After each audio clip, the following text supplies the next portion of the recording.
Fasten your seatbelts. It's going to be a bumpy night. But tell me, Eddie, is that a rabbit in your pocket or are you just happy to see me?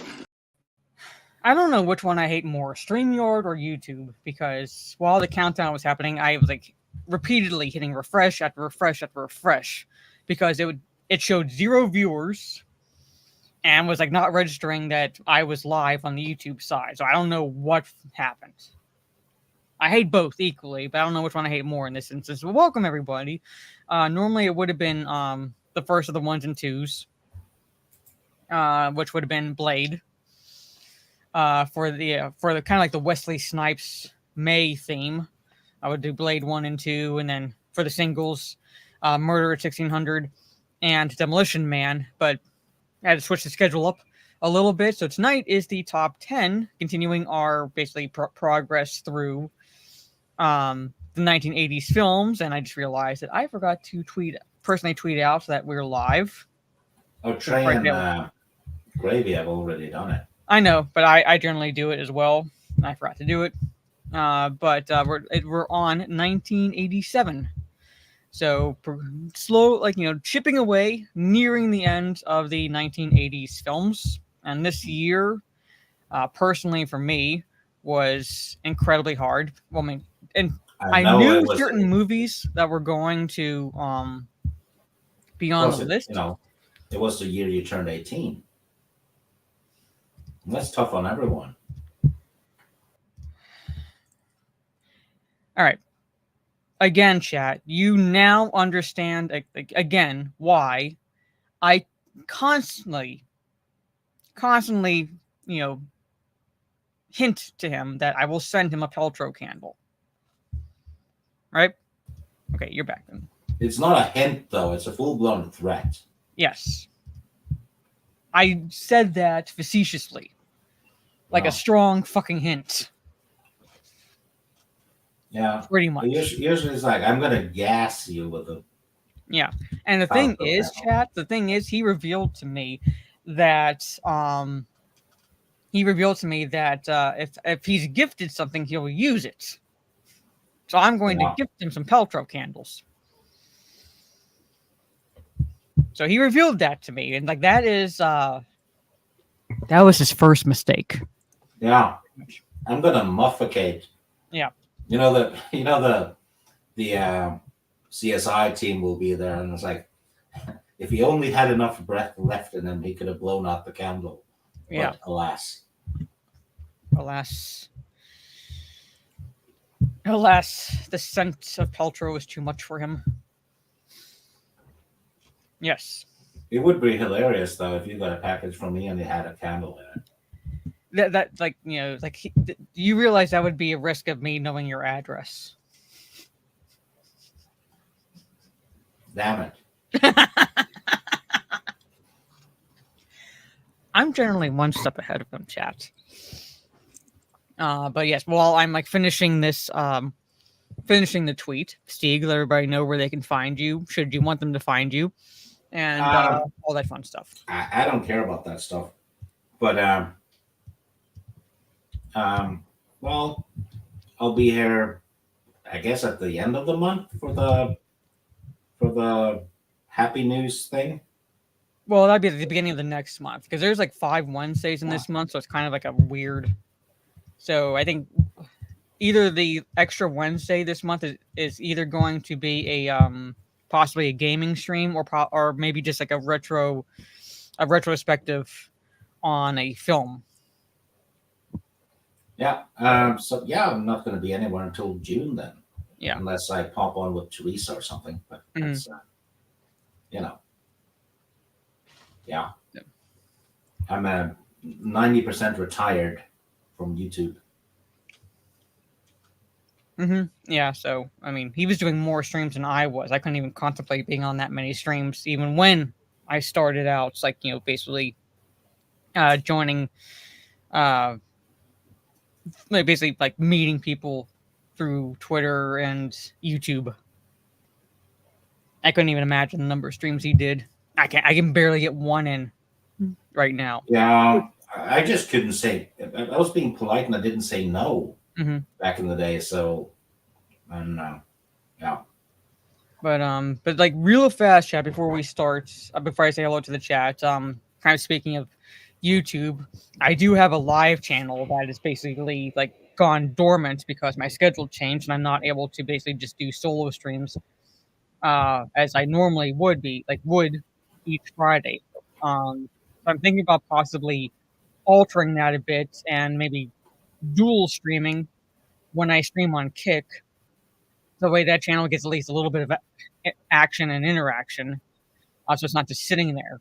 So I'm going to try to figure out restream, and maybe when I'm streaming on Kick, it'll be at the same time on my Jade Shadow Live channel. So just some clicking links. So, and yes, once Rings of Power, we was Rings of Power once that starts up. Aliens was 1986, Samuel, not to 1987. I see your comment on the YouTube side. Aliens was 1986, so we did mention it, I believe. Yeah, we did it last time. Yeah. This year, the other extraterrestrial franchise that kicked off post Aliens was Predator. I think we'll have 4 crossovers today. At least 4. Yeah, so we're like basically doing it per year. So, but anyway, so from the top, I see Trey ready for this discussion. Yeah, and yeah, it's right. Like Gravy messages me and goes like, "What's the movie tomorrow?" And I'm like, I was like, no offense, Gravy. I was like, I can't tell if you're being serious or not. But he's always serious. Yeah. So, but yeah, like normally it'd be the first of the 1s and 2s talking the Blade films. But I had to switch the schedule up a little bit. But Terra Crystal, 1, 2, 3, 4, 5, 6, no 5. 5 of those movies are on my list, but I've seen most of all of them. I've not seen Interspace. Now that's the one with Martin Short and why am I blinking? Dennis Quaid. Deals with kind of like nanotechnology a little bit, but like shrinking down someone to go into someone's body. Richard Gere would be all into that. Oh God, shut up. I know Mannequin. I can't remember if I've seen it. I don't think I've seen Some Kind of Wonderful, but yeah, most of them I've seen. Yeah, Meg Ryan was also in it. I just remember Dennis Quaid and Martin Short because they were the two main leads. Raising Arizona. That's a gigawatt. Yep, mine is probably between Predator and RoboCop for your number 1. Well, they're on my list. Me where they are. Nicolas Cage has a new movie out. I think it's a monster flick of sorts. Yeah, it's starts with an A. Oh, what am I? I literally saw the picture or a poster, I should say. Yeah. Is it Daddy Longlegs? Well, there's like another one. Arcadian, I think. Yeah, but there's another one. Like I saw the title and I was like, "Is that?" But I think he's in that one too. So Jaluk, yep, will be lurking. Yeah, no worries. Orange Chat, yeah, so many good movies. Like I said, I had 40 on my list that I remembered seeing, so I had to narrow it down to 10. Yeah, this was a pain in the ass. I'm with Citizen Run. I could have easily done a top 20. Yeah, me too. Easily. Finding the movies was damn easy, but then it was getting rid of them for the top 10, right? You need to narrow it down. That was tough. The top 3 and stuff like that was, a given. Mm-hmm. But then it got harder. It was just. This is my Discord. I do Discord watch parties here, as well as whenever I do like multiplayer games. I'm playing with people. You can join the voice chat, but just to touch on this, and I'll try to remember at the end of the stream to touch on this again. But I will not be streaming tomorrow. And I won't be streaming Friday because I have to get up on the early side Friday and Saturday. But Friday, if I can get done early enough, I'm thinking like we watched Jeepers Creepers for a watch party yesterday on my Discord. I'm thinking about watching Jeepers Creepers 2 this coming Friday if I can kind of start it around 7:30 p.m. I started for you guys. I might have to dip a little bit during it, but throughout part of my Discord, I do watch parties there, and we just watched Jeepers Creepers yesterday. No, I didn't have a chance to check it out, Mike. I'm going to hopefully check it out after this stream. Bradley Scott, what is up? Yeah, like YouTube is weird. Yeah, you can sound, yep. There's a tweet. It happens. It happens, yes. I think I'm slowly becoming him. The Fixer, what is up? Hello, Steven. You need to make good on your threats. Well, he won't send me anything because he doesn't want me to have his address. Otherwise, I would make good on my threats. I don't have his address. Well, the thing is, though, I believe if I send her something and I make her promise not to use my address for this stuff, you'd honor it. Fucking integrity, yes. Because I don't think you're a fucking liar. No. You're a lot of things, but not that. Yeah. For those who don't know me, or at least my channel, I'm an Air Force veteran, and the first part of the Air Force creed is integrity first. So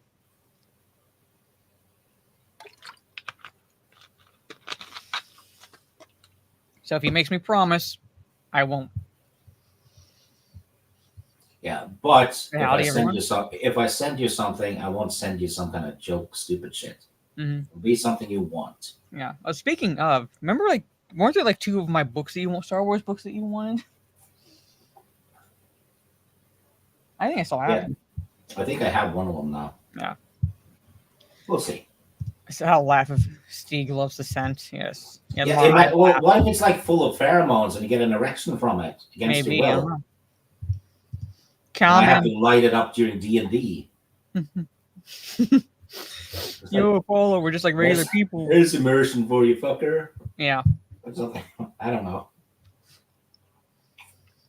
What if you get addicted to outro candles? Yeah, I didn't even bother anything past season 2. I gave season 2 a chance. It was horrible.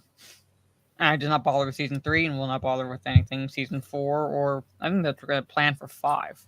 You know what? If characters shows up in the Witcher games, that means they survived the books. Yeah.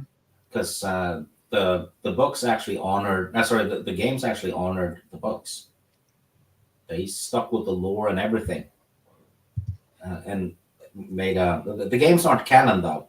Mm-hmm. They're not. No. They're an optional continuation of the books. Yeah. And yes, and to touch back really on that, once We Was Rings of Power starts back up, I'll be doing streams talking about. You know what? Travesty. If you'll need a co-host for that, I'll pop on. We'll see. Because I plan on watching it. Have fun with that. So, hey, Samuel. I'm getting through, so apologize if I missed anyone. I'd more likely watch that. I don't allow myself to watch Kick or Twitch streams. Yeah, I'm like, sorry if you hear that. That's my messages, my siblings group chat. But yeah, so I'm thinking about figuring out Restream and like dual streaming Kick and YouTube. I don't even know how to do it. Hey, Red Lantern? What? You know what would be fun? Mm-hmm. Because I know a lot of YouTubers that are big now. Because Mm-hmm. they used to be on their channels when they were smaller. Mm-hmm. You know? So it would be fun if I actually did one live stream on my channel, just one, with only big YouTubers on it, and then just quit. Just to piss everyone off. Probably. I will calm your fears, the fixer, at least from me. I do have Princess Bride on my top 10 now. Whether or not you agree where I have it on my top 10 is another question, but I do have it on my top 10. Now, that does not mean that it is in any way worse than the other films. I had to order them and base it off of likelihood of sitting down and watching the films and so forth. So it was incredibly fucking difficult this year. Yeah. And this is our top 10 favorites. It's not Yeah. necessarily the top 10 best. Yeah. So nostalgia and whatever you watched as a kid and all that factors in big time. Yeah. May the 23rd, spring since Jeepers Creepers came out. Yeah. So watching Jeepers Creepers as well as Jeepers Creepers 2, hopefully, this Friday. And Trey is asking, what do you think? A Abigail. 7.5. Really rewatchable, though. So Yeah. I enjoyed it, really did. And I didn't even know about it until I saw Trey had tweeted that he had done a review of it or something. Mhm. So it was off my radar. Didn't know about it. So I figured, okay, I'll trust Trey. And so I watched it. And that was a good decision. Mm-hmm. Yeah. Like I said, I did actually enjoy it, subjectively enjoy it, more than the Ministry of Ungentlemanly Warfare. And speaking of which, I did finally get the book. And holy shit, just in the first paragraph, like they could have just done a movie about the person that Alan Richardson, or whatever how the fuck you pronounce his last name. The person he portrayed, the Anders Lassen. Holy shit, this guy is like insane. They could have just done a whole movie on him. Just one. I'm not even I'm only on the second chapter, and the first chapter was a mission he had to do or take part in. The guy was nuts, in a good way, nuts, but he was nuts. Yeah.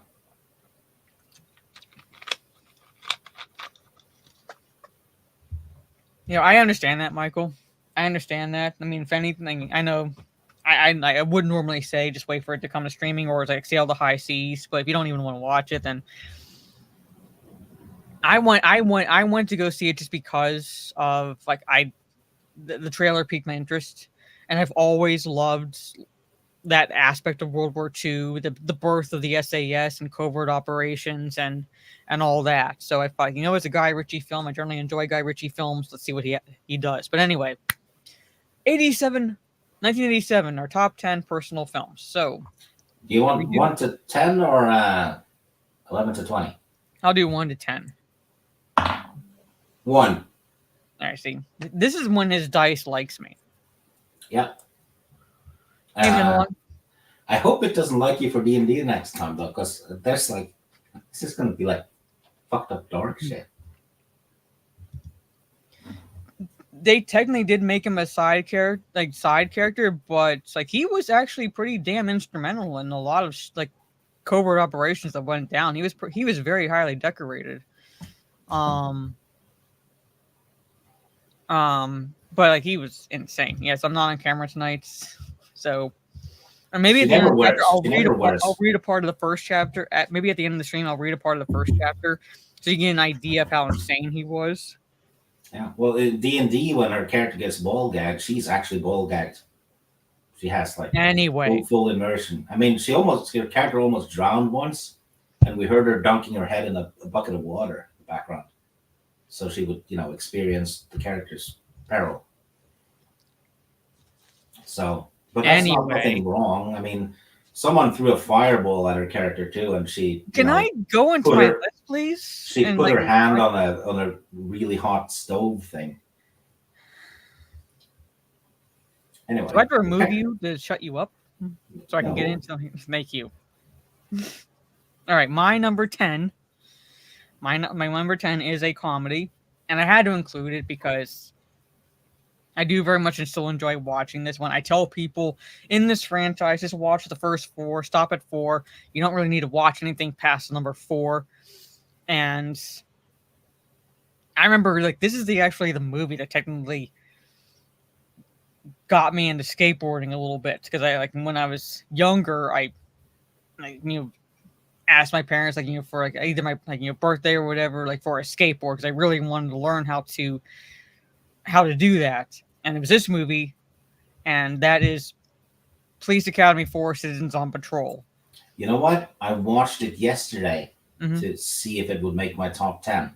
Mhm. Because it had been ages since I saw it. It didn't make my top 10 though, but it was really fun watching it again. Yes. So, and David Spade actually has a small role in this. But basically, the premise is, it's like back. Well, like the third one had to like be basically back to the police academy, basically, but it's like back to actually what we know from Police Academy in the first one, because for second and third one, G.W. Bailey, who played Lieutenant Harris, was not in it. They brought in another actor to play another character, which worked for the plot, worked for the plots for the second and third film. I'm not like holding anything against that actor, but it didn't really feel like Police Academy without Lieutenant Harris. So that actor returned, and basically the premise is they want to start this program to teach citizens essentially, like self-defense, performing citizens arrests, things like that. So that's where the citizens on patrol aspect comes into play, because that's the program that's being implemented and taught through the police academy. And you know what? Mhm. Didn't they actually try that in Portland and Seattle a couple of years ago, and it really didn't work? Well, then wouldn't work anyway in those cities. But anyway, yeah, they tried something and failed miserably. You know what though? When I watched this movie, it struck me that Zed and Sweet Chuck, Mhm. they could have had a spin-off because they go so well together. It's it's the best pairing in the whole series. Yeah, like they actually like bounced off each other really well. Like there was a scene where like the David, like the character David Spade plays, he's a skateboarder along with his one friend, and they're slackers. Basically, they're there pretty much as punishment. It was either that, like jail, or like going through the Citizens on Patrol program. Same as Mahoney in the first one, really. Yeah. So, like they're basically slacking off when they should be working out, like doing calisthenics during this one scene, and Zed yells, and next thing you see is Sweet Chuck's glasses are all cracked. And it's just like the reaction that Bobcat Goldthwait has when he sees that. So you ever think about getting contact lenses? Pretty much. It's like interactions like that, where it's like, it's believable. It's believable that even though they started out as like, Zed started out as a criminal and like Sweet Chuck started out as a store owner, that it's believable that they progressed to a point where it's like they actually do have like a friendship kind of forming. Yeah, it's semi-officially the last Police Academy movie. I generally, if you want to watch past 4, go ahead. But I generally tell people just stop at 4. You're not really missing much if you don't watch 5, 6, or 7. And that, like, without going into too much detail of the plot, very much like normal Police Academy antics galore. So, my favorite part is what is she like? Oh, it's like when Lieutenant Harris is like demonstrating the use of an oxygen tank, and Hooks and this other this other woman who's like part of this COP program switch the hose and put it on the helium tank. Yeah. Oh, Mrs. Yeah. Feldman was introduced in this one. She's awesome. Yes. She used to be in a lot of 80s movies, but I can't remember her name, though. She's used to pop up here and there. Like Billy Burke or something like that. So, it's like she wanted to join the program because she was bored at the retirement home. And, she actually, is very much in a way like Tackleberry. But without, not as crazy. But it worked. She had the gene, though. Yeah, but it worked pretty much, their interactions. Yeah. So she basically turned into his aunt in a way. Yeah. But anyway, so yeah, that's my number 10, Police Academy 4: Citizens on Patrol, which is, I would say, I'm kind of with Trace, my second favorite. It goes first Police Academy, then Citizens on Patrol, and then I would say 3, and then 2. So, but yeah, that is my number 10. So, hey, Miss Martin Muses. Yeah, I was just on a stream with her. Yeah. So, after you do your number 10, I do have to jump. I mean, I do have to like just basically run, toss laundry into the dryer. But when your number 10 is first. What? I have to do wham and stuff. I have to toss some laundry into the dryer, but I want to hear what your number 10 is first. So that's all I have to say for Police Academy 4. Well, my number 10, technically a sports movie in a way. Mm-hmm. It's Over the Top. That did not make my list, but it's on my list of 40 movies I fucking saw. Yeah, it's kind of stupid, but it's 80s stupid, so it's okay, you know? Mm-hmm. Yeah. And it's kind of a feel-good movie. It's Stallone driving a truck, and he wants to join an arm wrestling contest where you win a truck, Mm-hmm. you know? And he connects with his son because Stallone is divorced or something, and son is living with Mm-hmm. his mom, who dies because she's sick with something, and the mom's dad, who's filthy rich, wants to have the son and doesn't want him to grow up with Calvin Stallone. is happy. Yeah. But hell of a soundtrack in this movie too. Got I think 80s movies in general, like even if they were cheesy, generally had awesome soundtracks. I don't know what it was about the 80s, but even if the movie itself wasn't good, the soundtrack, like you could almost always count. Yeah, Like, the soundtrack alone kind of cheered you up. Yeah. But it's Rocky meets arm wrestling, isn't it? Pretty much. Yeah. And yeah. If you haven't seen it,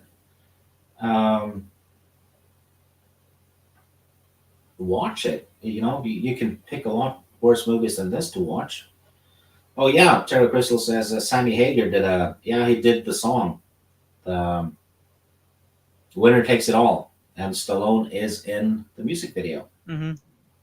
dressed as the movie character. That happened quite a bit because with Princess of the Universe by Queen, Mm-hmm. Christopher Lambert was in the music video as well.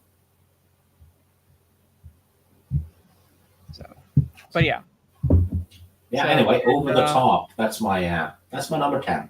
Okay, I'm gonna just jump off real fast, but yes, Lost Boys is awesome, and Lost Boys is on my list. But I will be right back. Shouldn't take me long. I just have to toss them into the dryer, so I will be back shortly. So, yeah, hang in there. Okay, okay, chat. She's gone. We can talk about her now. I'm still here. Oh shit. Anyway, Dave says Lost Boys was awesome. You know what? I hadn't seen that one until a couple of years ago when Mara gave me shit for not having seen it. It was one of those movies that, didn't, I just hadn't watched it. So, yeah, Trace says You Could Be Mine had Arnold in the music video. Yeah, and Big Gun by AC/DC. He was in that one too. Jumping around dressed as Angus Young. Lost Boy was definitive 80s. Yes, I'd say so.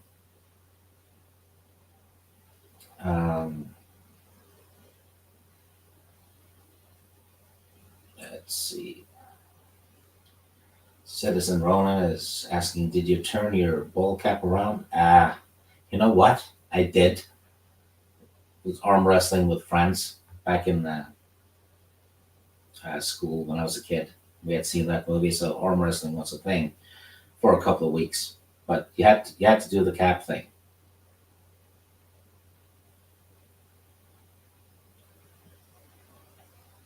I'm back. I don't know what it is about arm wrestling, but everyone turns their cap backwards. Yeah. I don't know. But anyway, I lost to a woman once at arm wrestling at a pub, but she was like a bodybuilder. Okay. So And what I did was, she was like, "Oh, thank you for actually doing it," because the other ones didn't want to try because they would lose.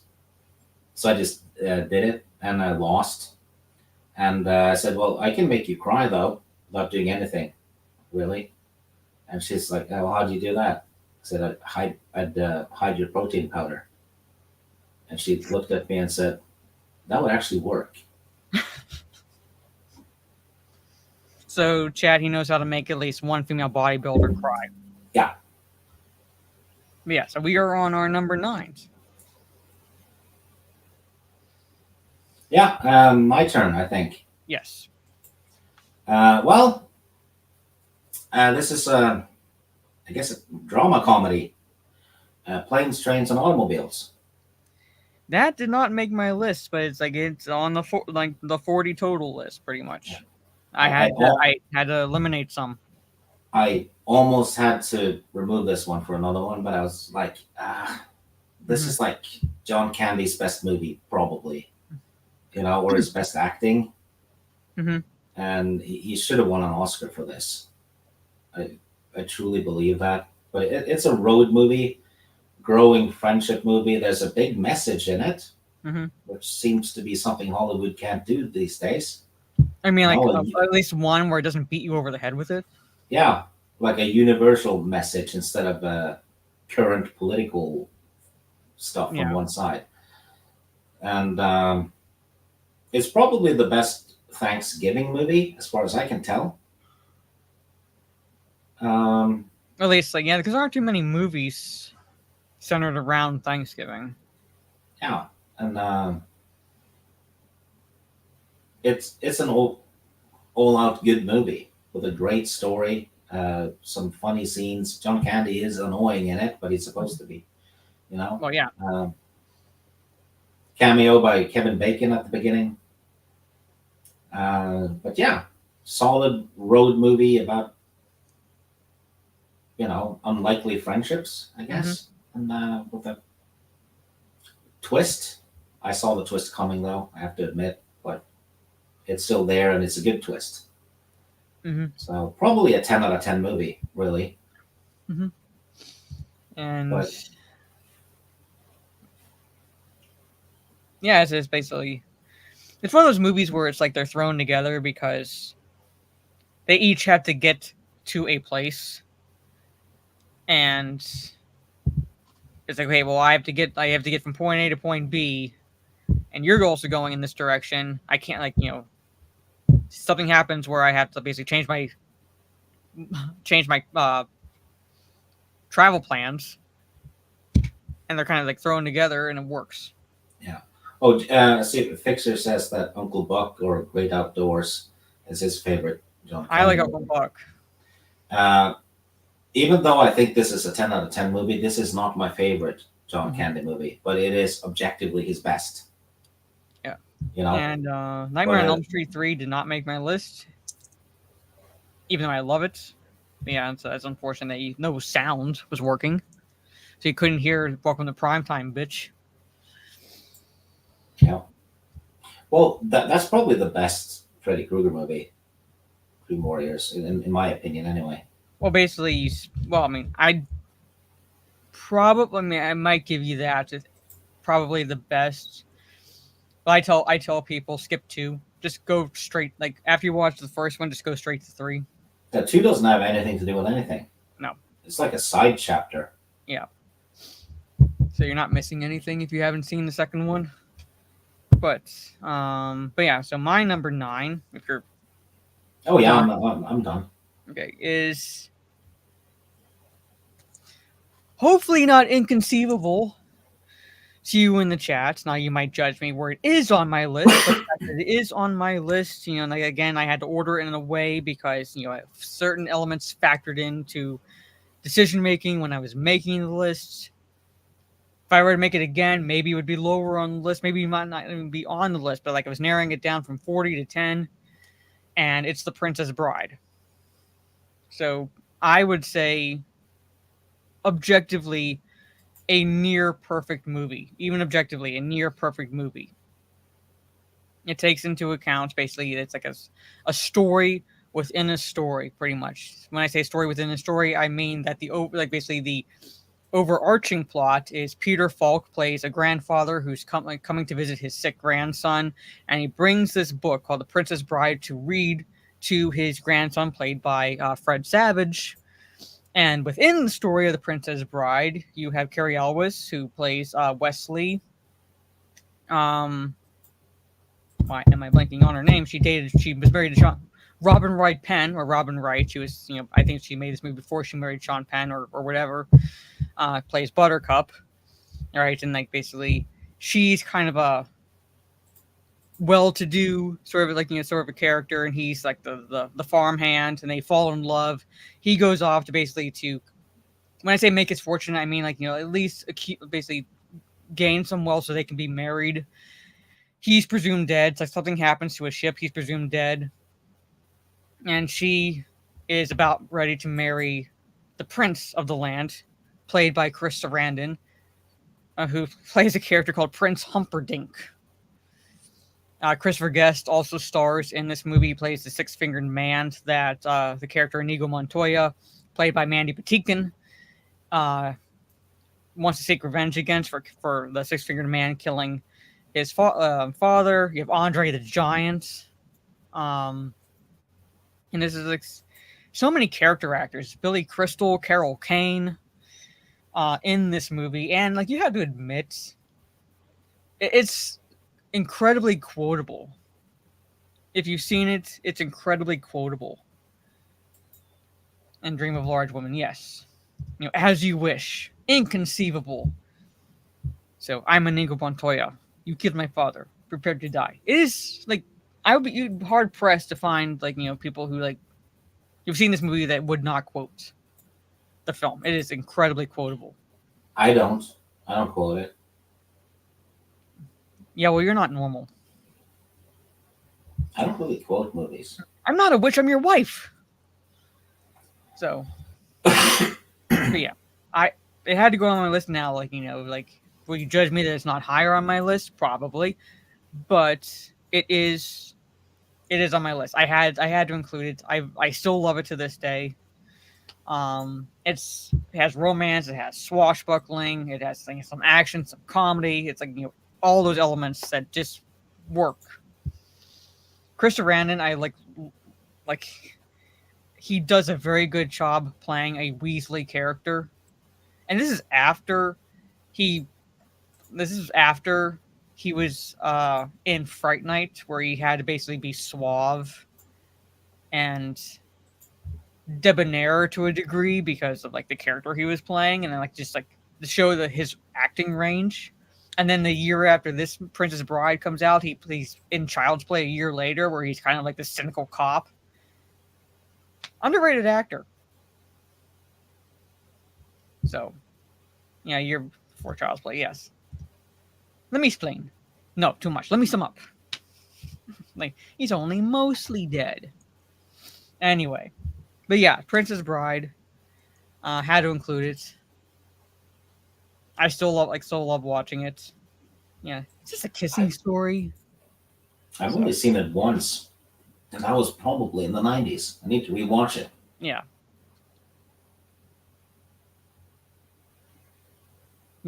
Physic jog his memory. Bam. Sorry, Nigo. I didn't mean to jog it so hard. Yeah, so. Yeah, you need to rewatch it. I'm not saying you definitely like it if you rewatch it necessarily, but I think you should rewatch it. I'm sure I'm gonna like it because I remember liking it back in the day, but it's just I don't remember why because I don't remember what's about it. So, but yeah, The Princess Bride is my number 9. Okay, now my number 8. Yeah, and probably judge me that this is not lower on the list, but like I said, there's certain movies I had to put in my top 3, lower on the list for various reasons. But I had to include this one because it's one of my I don't want to say necessarily favorite franchises, but at least the first 2 movies are incredibly enjoyable. Has a very religious bent to it, and to a degree. You watch it particularly with the main character, and that is RoboCop. Can You Fly, Bobby? Right, and that villain played by Kurtwood Smith, one of the best villains I think ever to grace an action movie. Like he was like just so perfectly, subtly psychotic. Yeah, and he was so unlikable. Yes. Everything he did was like, it was like you wouldn't want to be around him. No. And he did such a good job. Like that's the same actor that plays Red on the '70s show, and like I guess like the revival, that '90s show. He plays the father, Red. That's the same actor. Yeah, and if you watch interviews with him, he's one of the nicest people ever. Yeah. But he was so good as the villain in RoboCop, and essentially the plot is like I'm not going to go into details because I don't want to spoil anything, like like who he works for and all that, like all that. But basically, he and his gang kill this one cop. All right. Why am I blanking on his name? Murphy. Yeah. Well, no. Peter Weller. Fucking hell. Oh, the actor. Played by Peter Yeah. Weller. Yes, Murphy. Played by Peter Weller. Right. He's a cop. He's transferred to like this oddly prescient New Detroit city. All right, very, very incredibly oddly prescient. All right, but it's a shithole of a city. To the point where like cops don't even want to go out and patrol the city because they have shit pay, crime is rampant. But Murphy is like he's integrity. He's a good guy. He wants to uphold the law. He wants to like do his job. Now, unfortunately, that basically puts him in the crosshairs, literally, of these gang members, and they kill him. But rather than bury his body, this employee of OCP, right, played by Miguel Ferrer, uses his body to implement this program that he wants to of like basically these elite cops that are both like basically both man and machine. The RoboCop, basically, essentially the program, and he's RoboCop becomes RoboCop. Did you know that Miguel Ferrer was roommates with Christopher Reeve and Robin Williams? Wait, what? Miguel Ferrer. Mm-hmm. He was roommates with Christopher Reeve and Robin Williams. I did not know that. When they were all he's starting actually, I think, cousins with, or he was because he passed away several years back. But I think Miguel Ferrer was is cousins with George Clooney. Yeah. Oh, and holy crap, he is good on Twin Peaks. That was probably, I think it might have been his last role because he showed up and reprised his role when the third season happened. Yeah. New Detroit's Future. Like I said, like it was an incredibly prescient film. But that's essentially, I don't want to go into details of the plot of RoboCop because I don't want to necessarily spoil anything for those who haven't seen it. But that's the overarching premise for the RoboCop franchise, or what begins the RoboCop franchise. Because there's like a program they want to implement that has, shall we say, some bugs in it. Learn like this poor schmuck learned the hard way. Yeah, that's literally a bug spray. Yes. Yeah.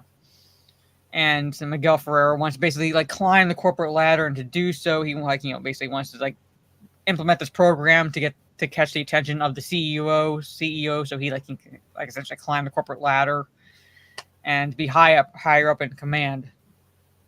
Miguel Ferrer was in a lot. He was in quite a bit.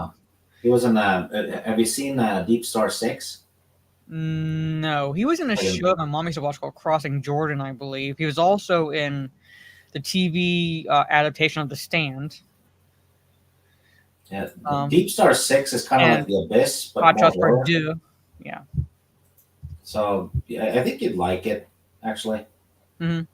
Yeah. Deep Star 6, and then you have Leviathan, which stars Peter Weller. Came out the same year, I think. Yeah.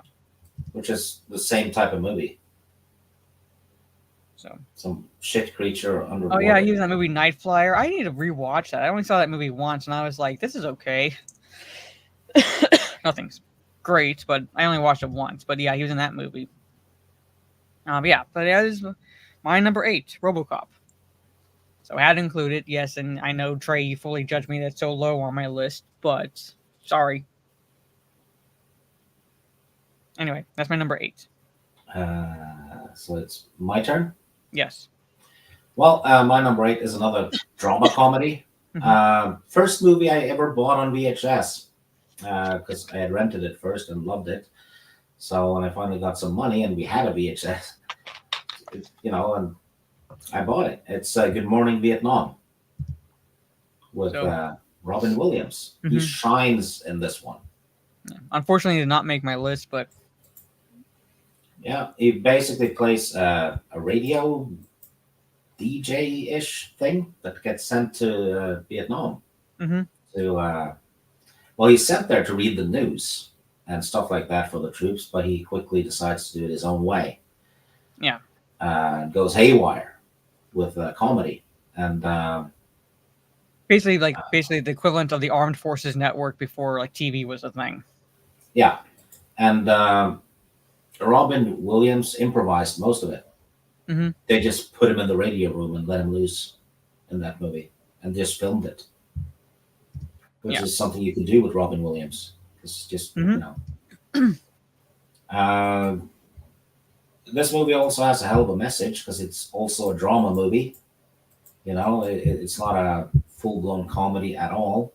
And I think Williams was nominated for an Oscar for this. I think he might have been. Well, the movie was for something. Well, if he wasn't, he should have been. I don't know for sure if he was nominated or not. Yeah. But I'd say it's like an 8 or a 9 out of 10, this one. So really good acting. Some of the humor wouldn't fly today. Well, no. But like people like, because when I say like people, I'm referring to non-people, SJWs, and like they walk around with sticks up their asses and no sense of humor. Yeah, they just moan from the stick. Yeah. But for those of you who haven't watched it and you like Robin Williams, this is one of his best. It's probably definitely a top 5 Robin Williams movie. He shines in this one. Yeah, there's another. I don't know if you've seen it, but it's like like a deviation of character that Robin Williams normally plays. And I don't know if you've seen this movie, but I kind of recommend. Well, I mean, like if you haven't seen it, to watch it. Is that 1 hour photo? You know what? It's on my list of stuff to watch very soon. Yeah, that's another one that he is. I'm like, holy shit. Yeah. I'll probably watch it maybe this week or the next, actually, because it is definitely coming up. Yeah. I've been watching quite a bit of thrillers because I realized I kind of neglected that genre. So finding a lot of gold. Yeah, Dead Poet Society is good. His role in Good Will Hunting, he was very good in. Yeah, not to be confused with Good Will Hunting. That's a different movie. What? I'm just making sure the chat doesn't make a mistake. Anyway. Those are our number 8s, chat. Now we're on number 7, and you start this one. Well, number 7 is The Living Daylights, which I think is Bond number 15. The first one with Timothy Dalton. It's got John Rhys Davies in it, too. It plays a Russian general. Technically, Dalton is the best Bond because he based his performance on the books. So he's doing it straight from the source material. The others didn't do that. Yeah. And Dalton's the only one that didn't have a stinker. He only did 2 movies, but because there was like a legal issues with the Bond franchise, there was a 6-year break after Dalton's last movie. But Dalton did not have a stinker. Connery had, Diamonds Are Forever. That was a stinker. It was crap. Yeah. But this movie's great. It's got a Norwegian band doing the Bond theme or the song, which is Aha. Same ones that did Take on Me and all that in the 80s. Rock solid Bond song. with the Living Daylights. I actually posted it today with a "Have a good day" tweet on Twitter. Was the that one? Pretty solid Bond movie. A little more gritty than they usually were, but still with a lot of humor. Mhm. Fun stuff with Q in it. Flirting with Moneypenny. A plot that ties a little bit into the KGB stuff still. And kind of a weak Bond villain in this, actually, to be honest. But the henchman was good. But yeah, fun Bond movie. The next one with Dalton is Dark as Hell, which was ahead of its time. But this one was more kind of in between Brosnan and Connery in a way. Mm-hmm. Okay. Yeah. If you haven't seen it, I think you'd like it. I didn't really. I mean, I've seen parts of the ones outside of Connery and Roger Moore. I know I saw George Lazenby's one. I think he could have been a good Bond, but yeah, kind of got screwed over by. Yeah, you know what? So. The two Dalton ones could work as a double pick. Yeah, because it's two. And it's two 80s movies, so I don't know. Okay. But yeah, the Living Daylights opening act is from the short story A Quantum of Solace, whereas the film Quantum of Solace has no connection. I saw Quantum of Solace, and I cannot remember a damn thing from that movie.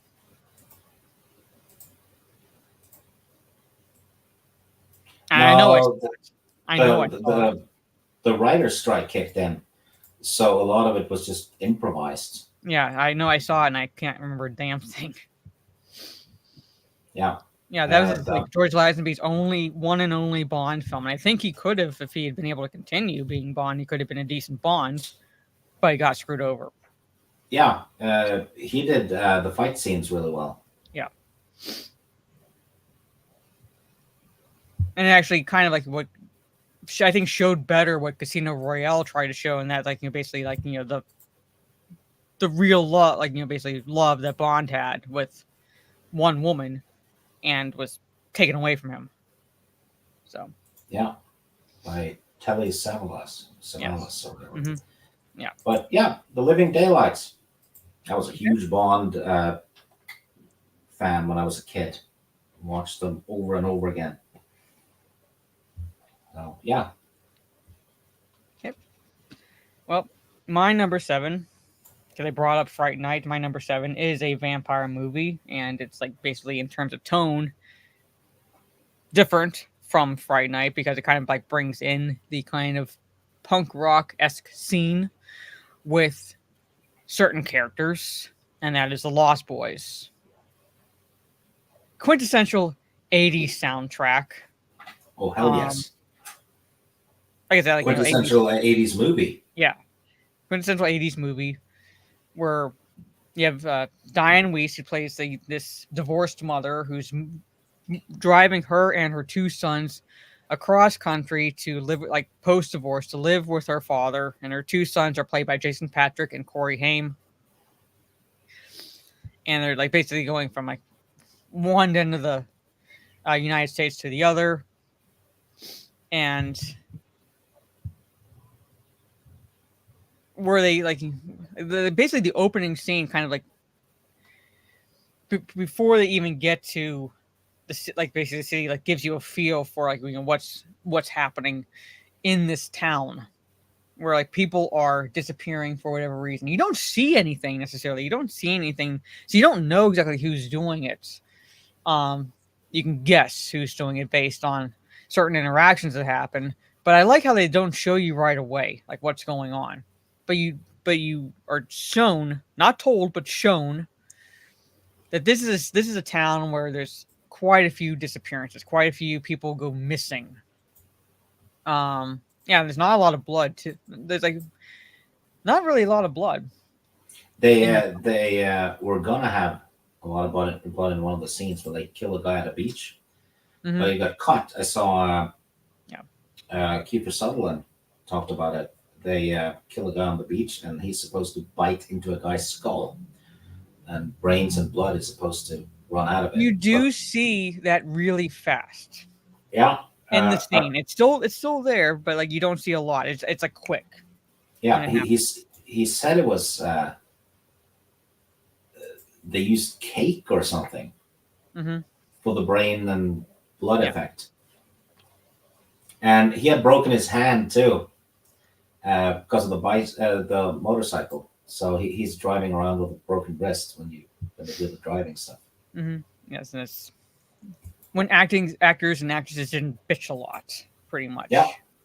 But basically Kiefer Sutherland, son of Donald Sutherland, is head, like basically he's kind of like the de facto gang leader of the small group. You have she plays Star. I can see the actress. Yeah, Anyway, you know, she she's was a love awesome. interest. Yeah, she was a lot like basically hanging out with the group along with this kid, and she becomes a love interest of Jason Patrick's character. Corey Haim meets the Frog Brothers, the one brother played by his friend in real life, Corey Feldman, who have certain knowledge about certain supernatural beings, pretty much. So they are like the residential vampire experts in this Which town. they learned from comics. Which they learn from comics, which is I mean, if you're gonna learn it from anywhere, I mean, I can think of worse places to learn it, and the comics are at least accurate. Jamie Gertz. Yes, That's thank the you, name of Jamie the Gertz. actress. Jamie Gertz. I was like, I can see her face, but yeah, and they were accurate. They were realistic, pretty much. Did not take into account a certain aspect of vampire lore, but at the same time, it's like they knew what they were talking about, and there's still like a nice blend of horror and comedy. It's I would say basically Lost Boys teeters on the edge of being a dark comedy because there's horror elements to it because it is a vampire film, but there's a certain level of humor to it where it's, regardless of how dark the situation is, you have to laugh. And they do get vampire lore, like I said, correct. They do get it correct.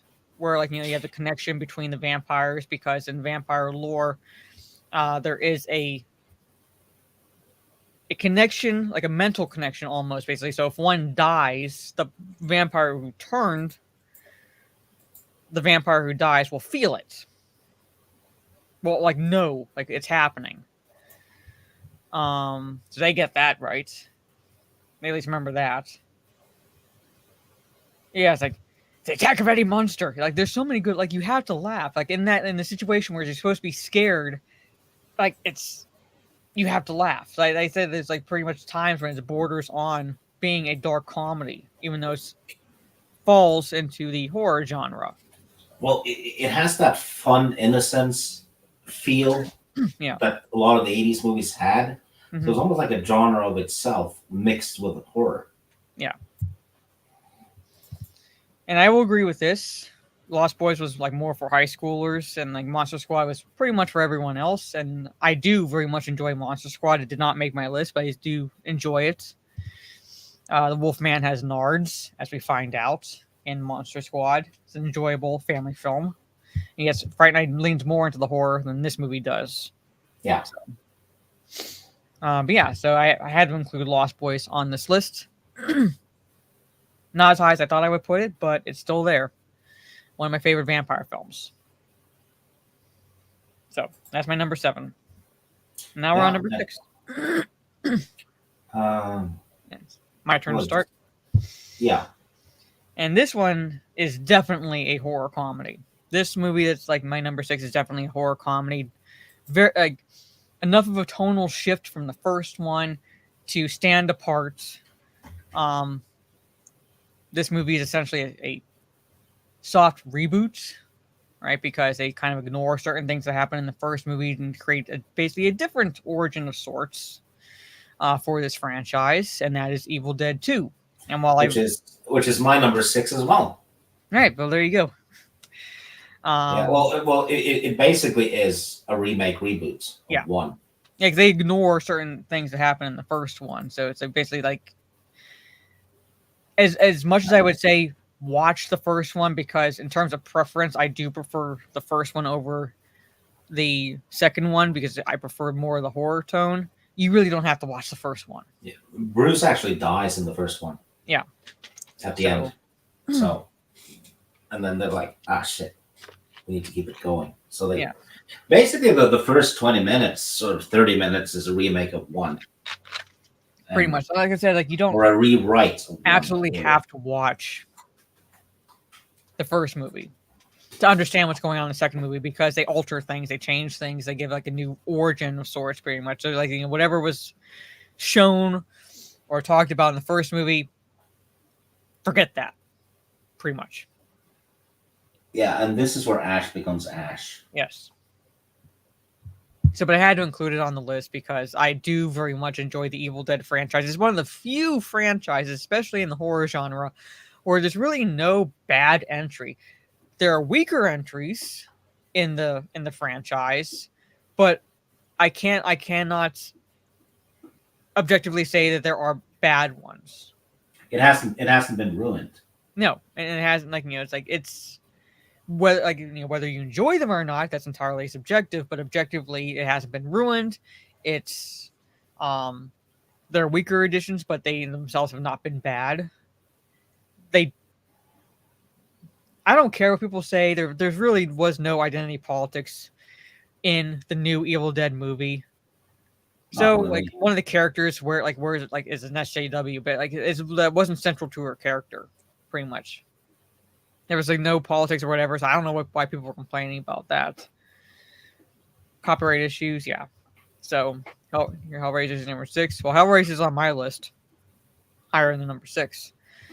But this was like where the first one was more strictly horror in tone. This one definitely gears more towards the horror comedy. Yeah, and it's a perfect mix of horror and comedy. Mm-hmm. They nailed it. I think they went too far in the comedy direction of the third one. I do enjoy the third one, but yeah, that one definitely does go way more into the comedy aspect, like very much like the comedy aspect of fish out of water sort of situation. Yeah, Especially and with a lot that. of slaps. It's Yeah. almost it's cartoony.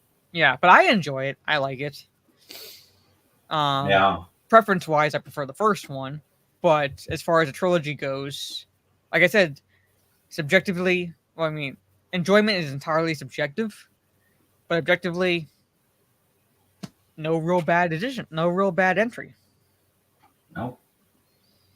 Um, That one and Wait, Lethal Weapon are still intact. I still have the physical copy of the Evil Dead game, the Boomstick edition.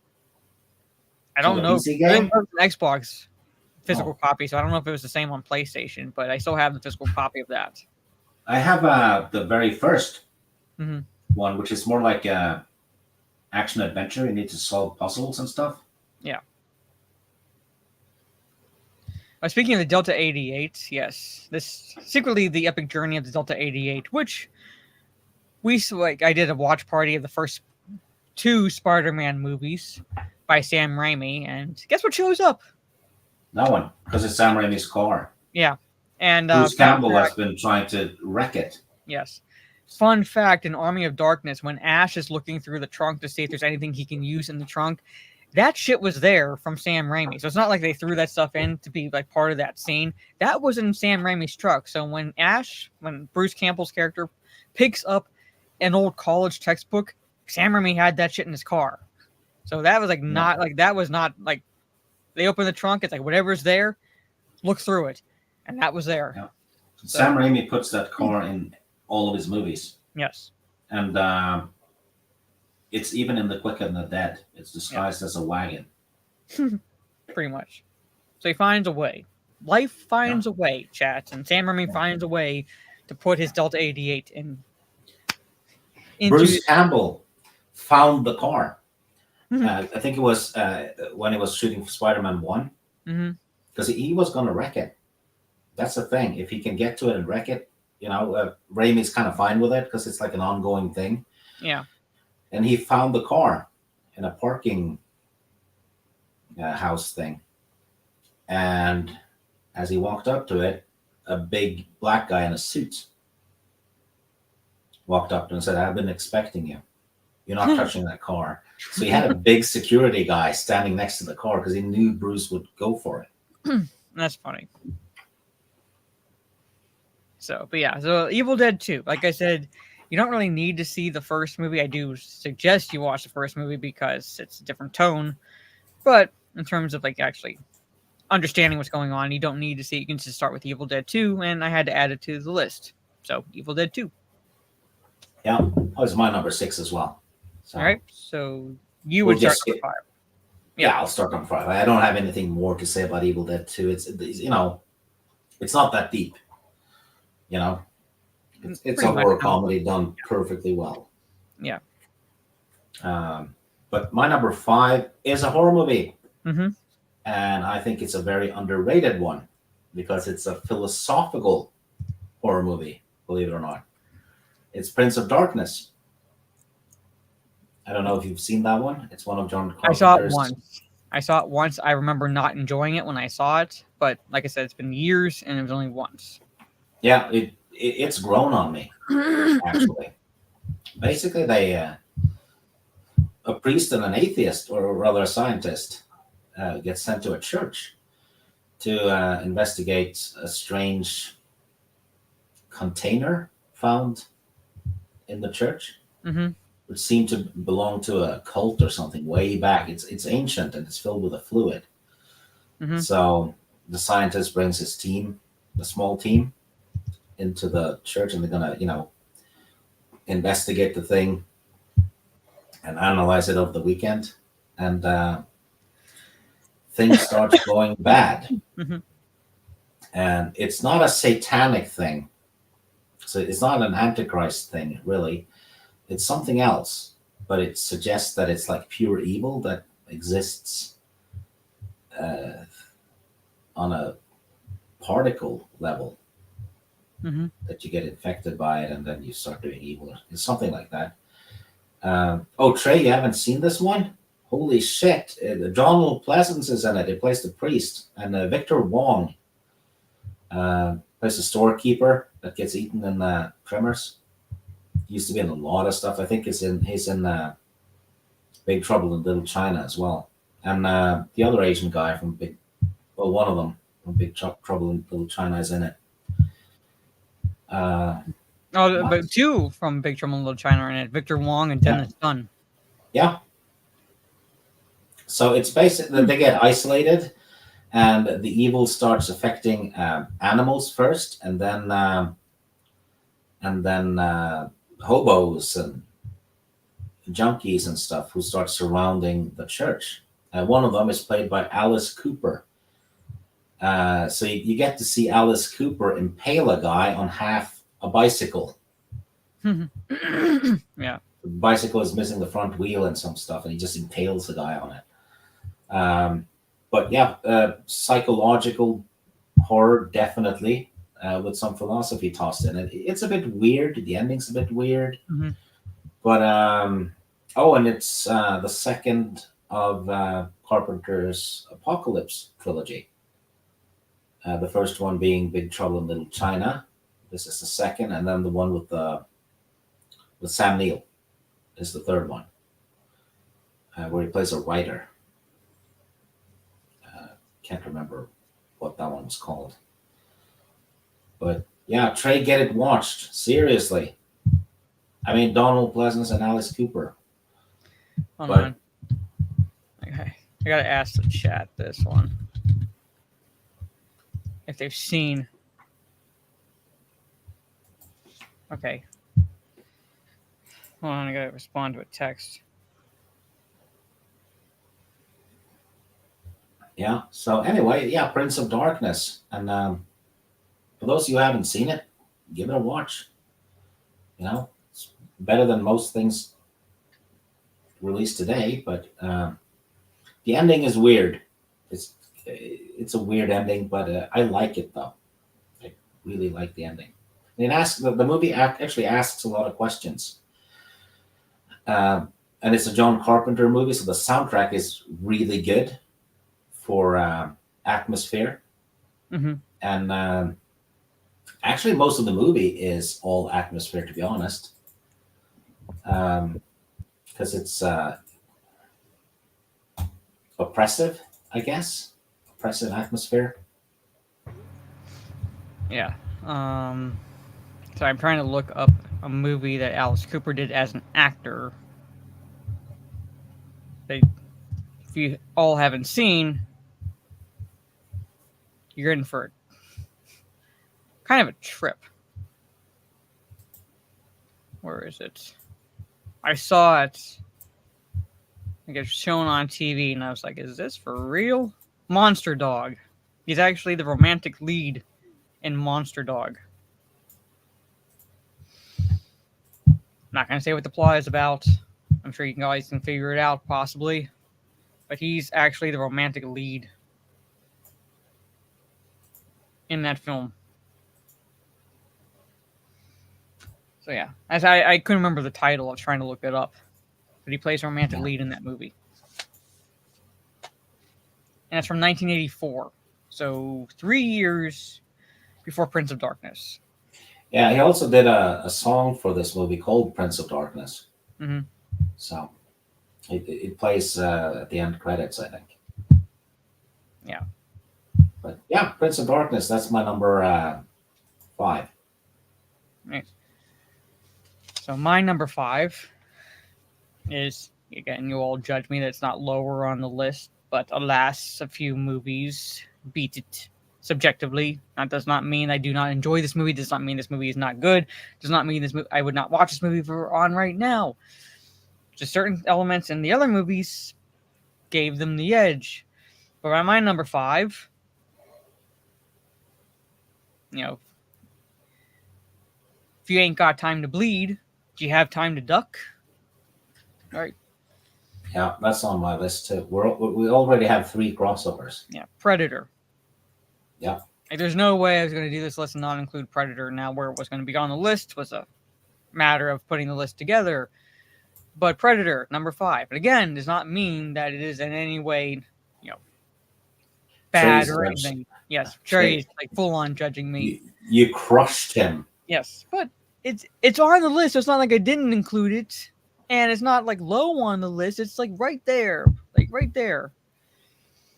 right?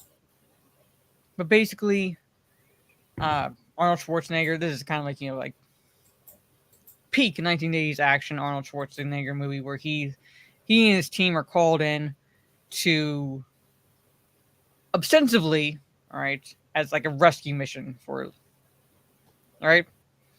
That's what they think. Oh, that's and what they think.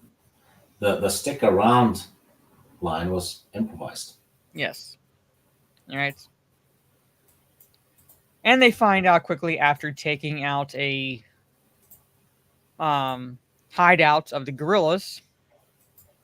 The reason why they were actually tasked to come in is it was not because it was necessarily a rescue mission, not what they thought it was going to be, but Dylan, played by Carl Weathers, may he rest in peace, used them because he needed to get the information that the guerrillas had, and effectively there's a female gorilla who survives, and they keep her as prisoner because she has viable information. So they keep her as prisoner, and they need to make their way through the jungle and basically get back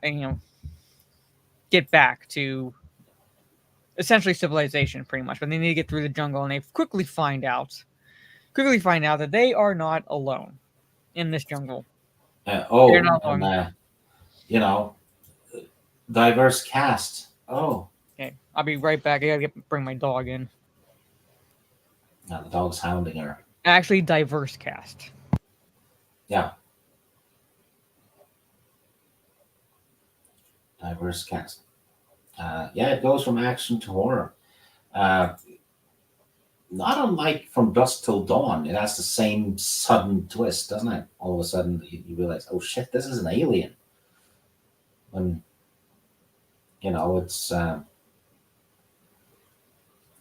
up until then, it's a army rescue mission, and then boom, switches genre to survival horror with sci-fi.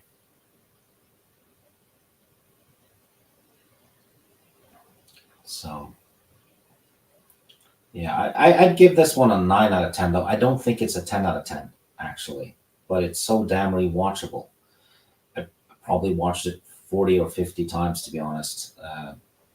It's, yeah, longevity. And it has also aged really well, incredibly well. And there's only one female character, and according to SJWs nowadays, I can't relate to any movie that doesn't have a female lead or strong female character.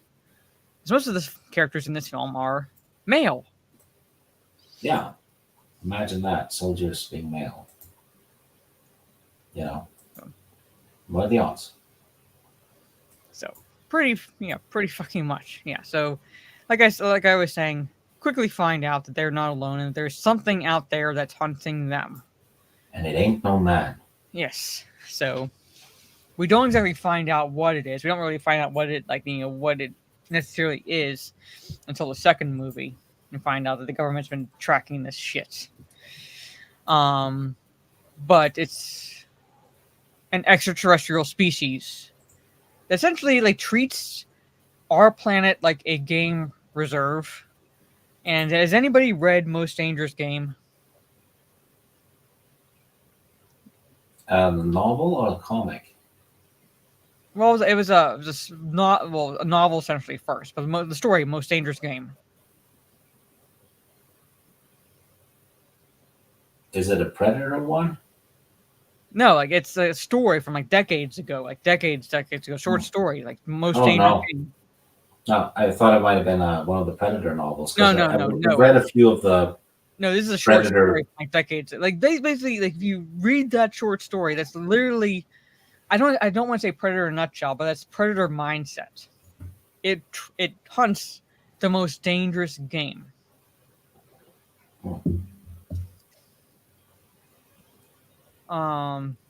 If I were to equate the Predator's mindset to another story, it would be that. And it's not long at all. It's not long at all. It's one of the stories I remember having to read in English class when we were talking about the different types of conflict within stories. And that's if you haven't read it, it's a short story. I think worth your time, and it gives you the perspective I'm talking about. In terms of the Predator's mentality or the Yautja's mentality when it travels to different planets. It's trying to find the apex predator on that planet and kill it. It hunts what it deems worthy, pretty much. It's it hunts it doesn't go after the weak. And the times that it has killed the weak or anything is because it was attacked first.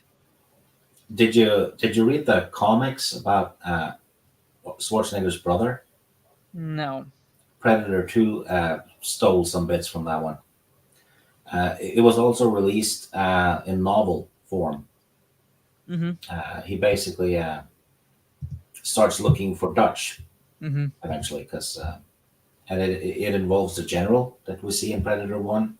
Mm-hmm. I think it's called Concrete Jungle. That's the first one. It's completely awesome. If you like Predator 1 and 2, it has bits of both in it, really. Mm-hmm. And then it switches. The second one takes place in Siberia. Yeah. Okay. Yeah, in 1987, he was an elite hunter, hunted on thousands of other planets and hunted on Earth before, pretty much. So it's basically it's like I said, it's trying to find a worthy opponent. Yeah, in a way, in a way, yeah. It's all about that. It's not just simply to hunt. It has a sense of honor and worthiness to it. Yeah. But yeah, that's my number 5, Predator. Yeah. Kay Roberts says, yeah, the Dark Horse comics really built the Predator lore. That's true, and they had some great Terminator comics early on too. Really fantastic stuff. I'll send you a link to them, Maura, if you want to check them out. You can read them on your computer. They're if you're a fan of both franchises, you're gonna love this. Well, I do like the franchises, so. But yeah, so as I said, that's my number 5, Predator. Yeah.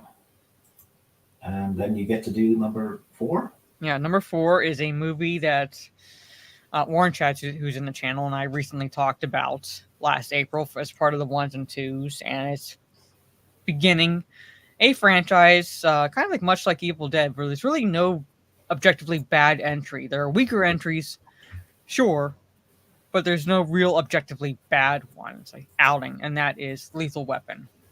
Damn it, that's not my number 1. You nuked my 1 and 2 in 2 moves. In 2 moves, we can still talk about. I won't talk about it like too much. Oh. I talked about it a lot for the 1s and 2s, pretty much. It's perfectly fine. It's bound to happen. But like, you know, basically it stars wow, Mel Gibson and Danny Glover. All right, basically, like, it's a basically like, you know, it's kind of like buddy cop movie meets Odd Couple sort of situation. Yeah. Because they're paired up. All right, Danny Glover is the straight-laced cop. All right, he's kind of close to retirement. All right, he's kind of ready to retire. Ironically, Danny Glover was younger than the cop's age that he was supposed to be playing, but like the character he's playing is like turns 50, so he's like close to retirement, and he's paired up with Mel Gibson's character. Danny Glover plays Roger Murtaugh. Mel Gibson plays a character named Martin Riggs, and Riggs, that character is pretty much unhinged. Is he suicidal? Is he psychotic? Is he gaming the system sort of situation? Like, we don't really know exactly know for sure, and I'm not saying that as a bad thing. It's just it kind of adds layers to that Mel Gibson's character, because we find out he's basically gone through some incredibly emotionally traumatic time in his life, which kind of affected him mentally. But he's still a good cop. He's still a good cop. He's the one that essentially would shoot first, ask questions later, whereas Murtaugh's the opposite, pretty much. But like, that pairing worked. They balanced each other. Oh, you know what? There's a common theme in the movie where every time Murtaugh has spent a lot of money on something, mm-hmm. it gets wrecked. His wife's car. Yeah. He's redecorating his home mm-hmm. and stuff, and the bathroom blows up with his whole house gets wrecked really twice, and then his boat that he's been working on for 2 movies gets wrecked in the 4th one. Mm-hmm. So everything he touches goes to shit. Pretty much. But like I said, like, they balance each other pretty much, where it's like Murtaugh kind of reels Riggs back when the situation calls for it, and then Riggs basically brings Murtaugh, it's like sometimes you just have to break the rules because you can't be like straight-laced all the time, and I think that pairing works. And they're trying to track basically, like, it's a quintessential kind of 80s plot, pretty much, where it's like drugs was kind of a focus in 80s action movies, and they're trying to figure out what happened with this apparent suicide that looks to be a murder of this old friend of Murtaugh's daughter. Right? The movie literally begins with her jumping out of a window, or jumping off a balcony. It's an old. Yeah, sorry, it's Michael Hunsaker. Yeah, so that's his daughter, and he used to know Murtaugh's character. Like, they served together in Vietnam, so he's kind of like an old friend of Murtaugh, and like that's the connection Murtaugh has to this case. But now it's apparent that possibly, even if she hadn't jumped off the balcony, she would have died anyway, because her drugs were laced with something that would have killed her. And they're trying to basically, and in the course of their investigation in that, opens up this whole can of worms in this basically drug cartel of sorts, with Gary Busey as this henchman who's completely fucking psychotic. Yeah. And it's got that henchman who's in every action movie at the time. What's his name? The Asian guy. It doesn't narrow it down, but K. Rod is Jeff Amata. Al Leong. Yeah, Al that's the Long, one you're thinking whatever. about. Al Long, who was in Big Trouble in Little China as well. Yeah, and Die Hard, and Mhm. he's in this one too. Gibson snaps his neck. So yeah. So it's like he was basically like if you needed an Asian bad guy, Yeah, Al Long. yeah. Probably one of the nicest guys you could meet, but he played a good Probably. Asian bad. He played a good bad guy. And he didn't complain about like, oh, I'm being cast as like an Asian bad guy, or I'm being cast as like a martial artist. Well, no, he actually is a martial artist. Yeah. So go figure. The only ones complaining are white saviors. He has Yeah. in Below Excellent Adventure as Genghis Khan. So, but yeah, that is my number 4, Lethal Weapon. So not without going into too much detail. Yeah. My number 4 is RoboCop. So Right. we're done with that one. Okay. My number 3, though, that's the only one I have left that you haven't ruined. It's The Running Man Okay. with Arnold Schwarzenegger. I had to put it on. A friend of mine had it on bootleg VHS. He had recorded it from TV, I think, and kept borrowing it from him because it was Arnold, right? You Yeah. can watch the Arnold movies over and over and over again. Stuff with one-liners probably rivals Predator in that regard. Futuristic. There's a show called The Running Man where inmates from prisons get to try to go through the Running Man show and survive while they're being hunted by, they're called stalkers. It's Mhm. almost cartoony mercenaries almost Okay. that will try to kill them. One with a chainsaw, and there's one an electricity guy, and there's one with a flamethrower, and an Asian guy with a hockey gear. The hockey stick has a blade on it. So you have to get through various zones. Arnold, though, gets framed and tossed in there. And, spoiler, he fixes things. Mm-hmm. So it's actually reality TV because it's broadcasted on TV, the deaths and everything. And people are betting on it, and they get merchandise, and they get to, sometimes the audience get to pick which kind of the stalkers will be sent in to kill them. And we might not be too far away from that now, given the way reality show is going, right? Yeah. And Running Man it's remake does not need to be made. no. That's what I say. Well, technically, it wouldn't be a remake because it's based on a Stephen King short story. So it Well, I mean, would be I'm trying to I don't think we need another adaptation. At least I don't trust Hollywood to do. Yeah. It just Christopher Reeve was the main pick for the Mhm. lead. That was the one Stephen King wanted, Christopher Reeve. But they went with Arnold because bigger name at the time. And Jesse Ventura is in there. And who else? Maria Conchata Alonso from Predator 2. She plays the love interest, lady sidekick thing. Yeah, just a fun movie. Pure entertainment, but oddly, it might be prophecy eventually. It's not inconceivable that reality TV will go in that direction, right? Yeah. So yeah, The Running Man, great soundtrack too. All right. By John Parr, who did the St. Elmo's Fire song. Mhm. Yeah, him. Okay. Well, Have you seen this movie? years ago, I did not include it on my list because I did not remember it well enough. Yeah. To add it. But I have to rewatch it. That's why I said the 40 movies I had on my list are ones that I remembered watching. Then there were ones where I was like, I know I've seen it, I can't remember it well enough Yeah, to I add it. had a bunch of those myself. But not my number 3 is a Woody Allen film, and despite what you might think of Woody Allen personally, this is one of his films that I do very much enjoy, and I rewatch whenever it's on. I think it's kind of like a semi autobiographical movie of sorts of like when he was like basically when he was a kid. That's hence the young looking Seth Green on the thumbnail, pretty much. So Seth Green plays a younger version, semi-autobiographical version of Woody Allen in this film.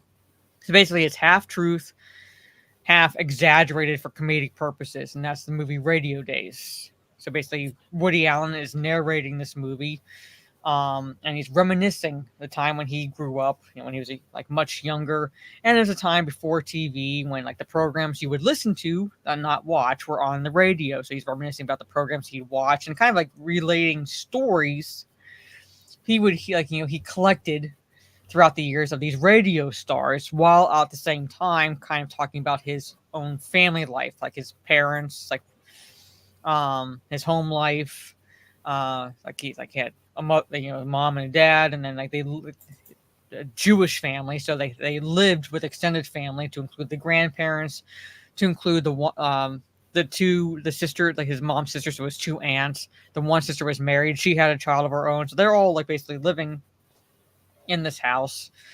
And like I said, it's an exaggerated comedic take on his, like, at least a point in time, basically. So it's not like throughout the years necessarily. It's like a specific point in time where it's kind of like pre-World War II, kind of into World War II, reminiscing of like the growing up essentially in that era, while relating it to the radio stars that he listened to, and like the stories. Like Mia Farrow stars in it, as well as like one of the characters. So I've actually never seen it. yeah. So yeah. So I can kind of like watch it in my head, pretty much. And like I said, like no matter, like yes, I know like Woody Allen is kind of like persona non grata with a lot of people. I understand. I'm not holding anything against him, but like I do watch this and another one of his movies that would not be able to be made today, especially for one scene that I remember. And I think it's the movie called Bananas, where he kind of is. He doesn't necessarily embed himself in, but he kind of joins essentially this guerrilla group in South America. And there's one scene in particular that would just raise the ire of feminazis. Yeah, it was a young Seth Green. Seth Green plays the kid version of like Woody Allen's character who's narrating. So he's in that. This is from 1987. There's a scene where this female gorilla, or guerrilla, is how it could actually be pronounced, is running back through the camp topless, and she's covering her breasts, holding the one with her hand, and she's yelling that she'd been bitten by a venomous snake on her boob, and someone needs to suck the poison out. And at that point, every male in that camp chases after her. Pretty much. That scene alone would just cause the feminazi movement to go apoplectic. And I think the movie itself is called Bananas. But anyway, the movie I'm talking about is actually on my list is Radio Days. A nice kind of slice of life type of film. And it's like I said, it's told from his he's narrating, so it's told from his perspective. Yeah. But yeah, Radio Days. So that's, I know it's Woody Allen, but I had to include it because I still very much love the movie. I think it's like, I do enjoy the cast, and there are instances where it's like you can pick out stars before they were stars in this film. So I'm not going to say whom, for those who haven't watched it, but like there are actors and actresses in this movie before they were stars. And see if you can spot them. Yeah. Yeah, that's my number 3, Radio Days. You want to talk about your number 2? After I talk about mine? No, it's Predator. Yeah. You know, I've probably been on 20 streams talking about Predator. I mean, no matter what I say, everyone in the chat will know what I'm saying anyway, because it's so well known. Isn't it? Okay. Well, my number 2 is basically a study in Murphy's Law. What can go wrong will go wrong, and has one of the best live action portrayals of sorts of Thor. And for those who have seen this movie, know exactly what I'm talking about. Those who have not seen this movie, watch it and you'll know what I'm talking about. If you've seen it, don't spoil anything. But the movie is Adventures in Babysitting, starring Elizabeth Shue, who basically is stood up for her date. Her boyfriend claims that his sister is sick, so he can't take her out on a date. She's depressed, and as fate would have it, these they're not exactly neighbors, but she knows the family. The family calls because the parents want to go to this kind of dinner party that the husband's invited to for his work, and they need a babysitter for their younger daughter because the teenage son is presumably going to spend the night at his best friend's house. But the teenage son has a huge crush on Elizabeth Shue's character, so he decides to stay back, which causes the friend to kind of stick with them as well because he's going to harass his friend for that whole reason. And then while Chris, the character is Chris, is babysitting, she gets a call from her friend Brenda, who has decided to run away from home down into the downtown area, and when she does that, when Brenda does that, she effectively uses up all her money to do so. So she needs some Chris to come pick her up. She has no money for a taxi, things like that, and she can't risk her parents knowing what she did, that she ran away. So Chris has to take the kids essentially with her to go pick up her friend downtown, and that's where the study in Murphy's Law happens, because whatever could go wrong goes wrong in this film. Adventures in Babysitting. So, and at one point, for example, they come into the crosshairs of sorts of these.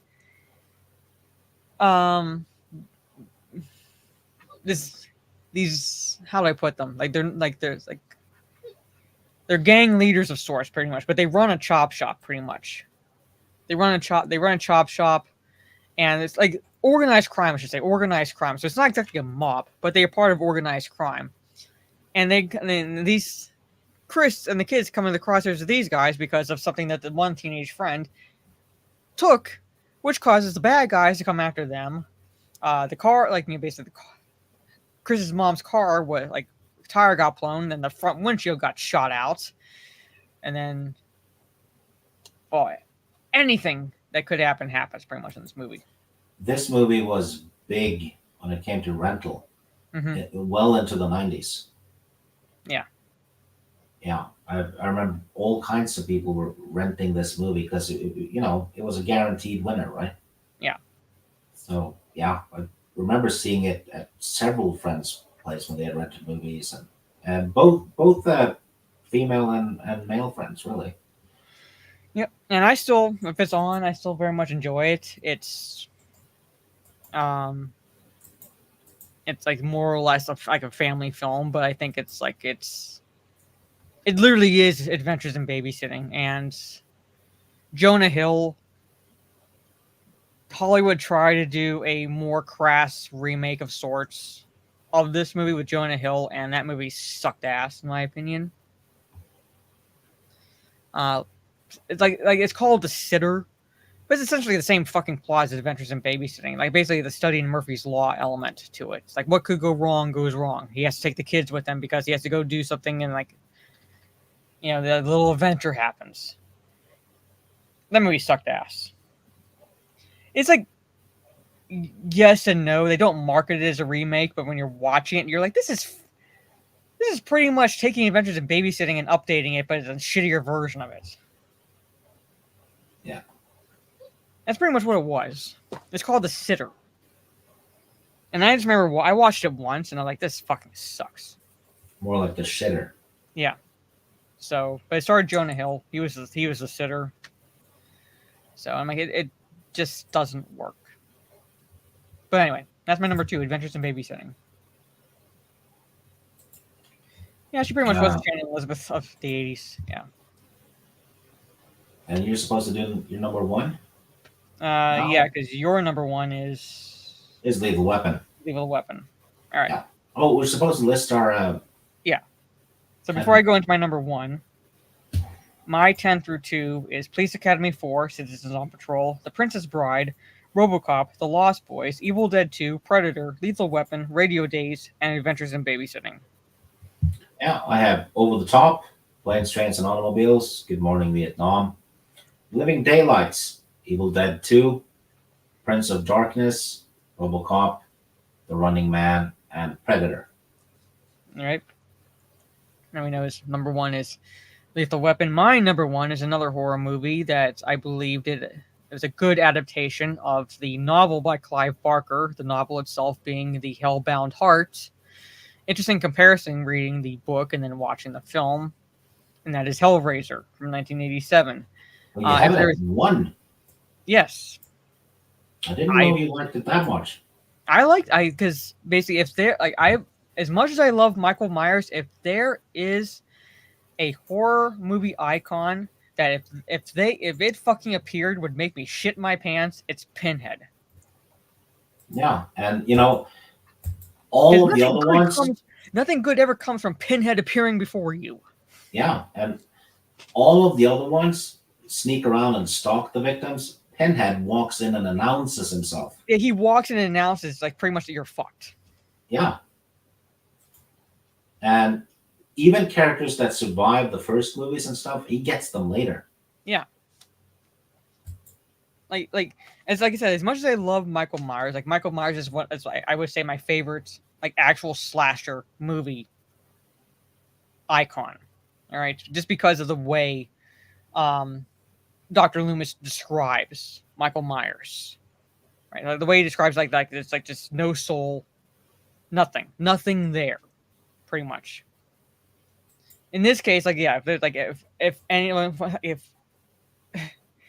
a movie villain, essentially a horror movie villain, showed up in front of me and would legitimately go, you know what, I'm fucked. It's Pinhead. Doug Bradley is the quintessential Pinhead. Right, and the Cenobites, I love how they each look different. So they're there's no, they don't all look the same. So they're not all looking like Pinhead or anything. They are incredibly unique, even amongst themselves, in how they look and how they act.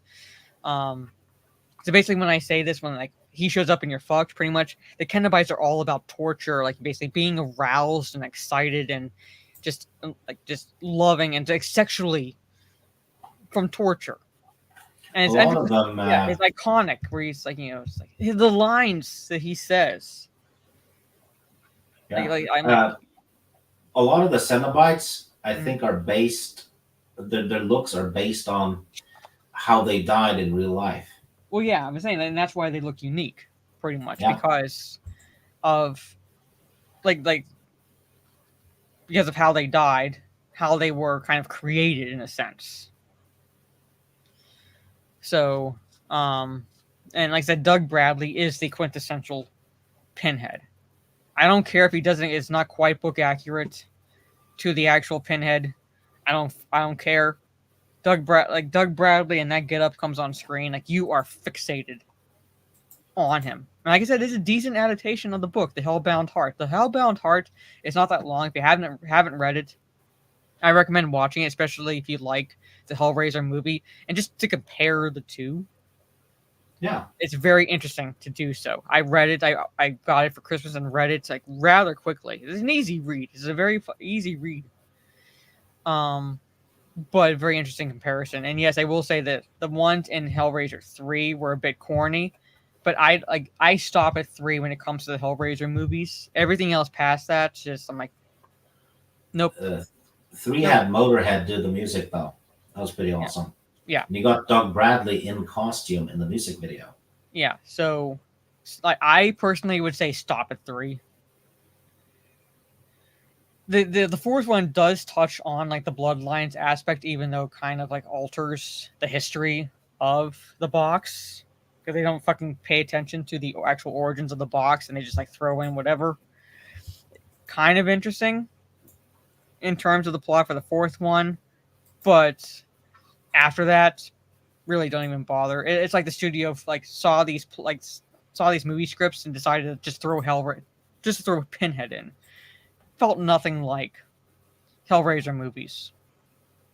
Almost what kind of happened with Friday the 13th, especially the last 2 of them. I mean, yeah, he goes to space for Christ's sake. It was a fun movie though, but I mean, come on, it's very far from the origins at that point. Yeah. So that would just be my recommendation. Overall, stop at 3, but if you're going to watch anything past 3, just watch the fourth one. It is kind of Hellraiser in space, but like I said, it like does like have flashbacks to like the bloodlines aspect and so forth. Yeah. So it's like kind of interesting in that regard, but still, if you don't watch it, you're not exactly missing anything. So, but that's my number 1, Hellraiser. I've like outside the fantasy genre, the horror genre is pretty much my favorites.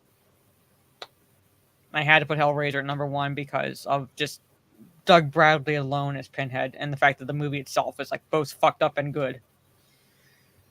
There it is. Yeah, I know Trey's number 1. But anyway, that is my top 10 films from 1987. Yes, it's like personally subjective.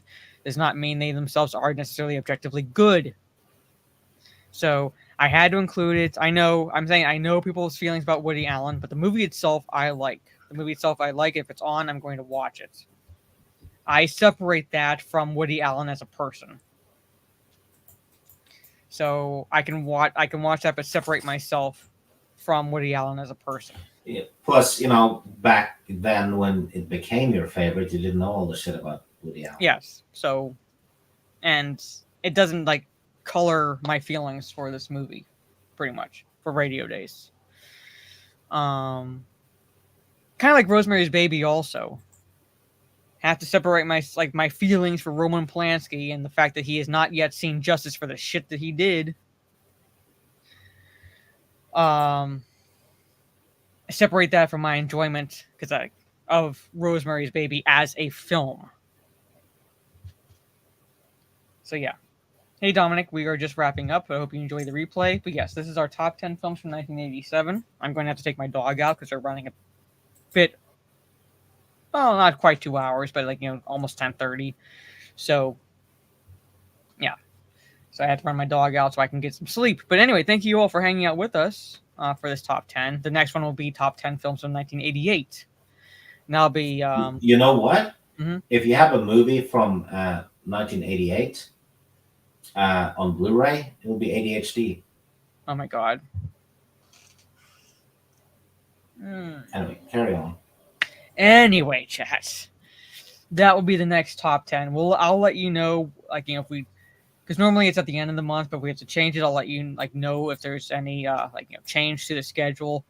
But that's the next year will be 1988. Next week on Wednesday we'll begin the first of the 1s and 2s for the Wesley Snipes theme this month. And that is the first Blade film. And following that, next Thursday will be Murder at 1600 for the singles on Orange Hat's channel. Right, so basically the 1s and 2s are Blade 1 and 2, and then the singles are Murder at 1600 and Demolition Man. Demolition Man that was prescient when it was made, pretty much. Yes, waste of good suffering. I love, yep, Pinhead, my favorite. Like I said, if Pinhead shows up, you're fucked.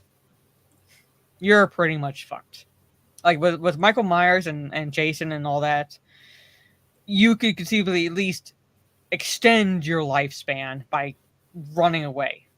Pretty much. The Cenobites show up, yeah, you might as well say it's been a good life. But yeah, so that's like, but next week, Blade.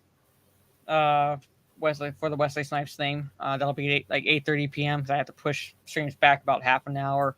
So tune in for that. So if you have not watched it or you want to watch before the next stream, so you can contribute in the chat. You have until next Wednesday at 8:30 p.m. Eastern to do so. In Orange Chat, I don't know, like I messaged in the Discord, so I don't know if you saw like you create the streams, but for the singles, it's kind of to be about the same start time, 8:30 p.m. because my schedule changed a little bit. So they wouldn't really be available until 8:30 p.m. For the singles for the foreseeable future moving forward. I did message that in my Discord, but I don't know if you saw it. But yeah, so watch party here Friday. I'm thinking about showing Jeepers Creepers 2 since I showed the first Jeepers Creepers yesterday. Kind of like and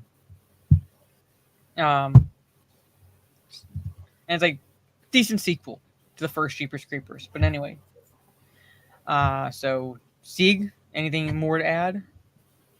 No, no, not really. Everyone go sub to Trey Courtney's channel.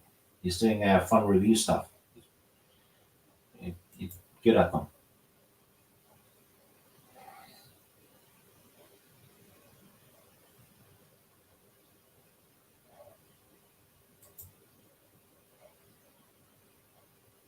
Sorry, I didn't let my dog out of the room and I didn't want to make noise. Oh, I thought my browser had frozen. No, sorry. Like I muted my mic so that way I could like let her out so she wasn't making noise. But anyway, so again, thank you, Chad, for hanging out with us. For the top 10 1987 films. No stream tomorrow. Because I have to get up rather early the next day. Same with Friday, no stream. But if you join my Discord, I'll be showing Jeepers Creepers 2. Hopefully about 7:30 p.m. Eastern, thereabouts. And then I don't know about Saturday. I'll let you all know how I feel Saturday evening if there's going to be a stream or not. But anyway, yeah. So on that note, ladies and gentlemen, have a good rest of your day or evening wherever you are in the world. And we will see you all later. Good night and peace.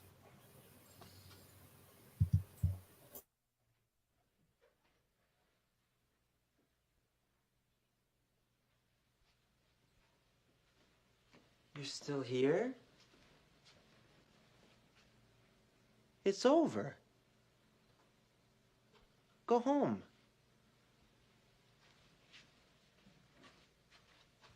Go.